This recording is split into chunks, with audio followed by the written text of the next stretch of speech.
ng isang rolyo na straw kasi gagawin kong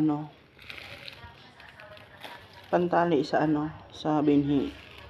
Ikakat ko lang to ng mahaba-haba unti para saktong pantali sa binhi.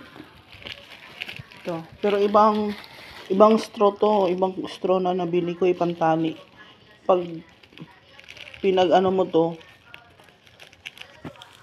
ito, ang tigas. Parang ang tigas, ibang klase ito sana ganitong klaseng straw. Ito kasi malambot yan. Hindi katulad nito. Ito tigas, ito naman malambot.